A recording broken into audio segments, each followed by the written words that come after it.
В возрасте от 1,5 до 3 лет ребенок начинает ходить, осваивать новое движение, познавать свое тело, его возможности. Он учится не только кушать, ходить в туалет, но и совершать всякие еще другие разные вещи и обслуживать себя сам.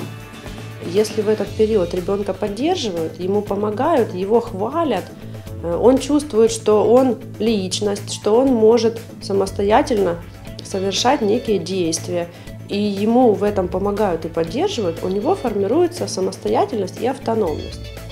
Если же ребенка наказывают за какие-то маленькие промахи, либо его ограничивают, делают за него то, что он может делать сам, у него появляется чувство стыда, что вот он захотел что-нибудь сделать, у него не получилось, его поругали, и у него тогда пропадает желание что-либо делать, вообще действовать.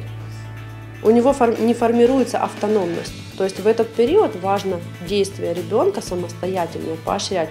Как бы это ни было трудно, разрешить ему поесть кашу, измазать ее стол, измазать себя.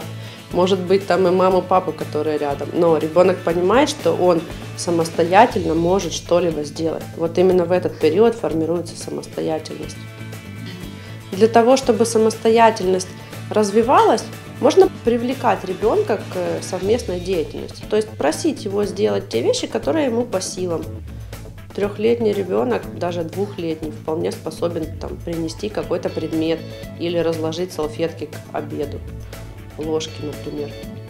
Может вполне собрать свои игрушки. Когда его за это похвалили, они сказали, что ты неправильно собрал или плохо. Обязательно похвалить. Даже если он собрал не так, как это маме нравится, но он это сделал сам. Ему важно понять, что вот он сам, он молодец, его в этом поддерживают.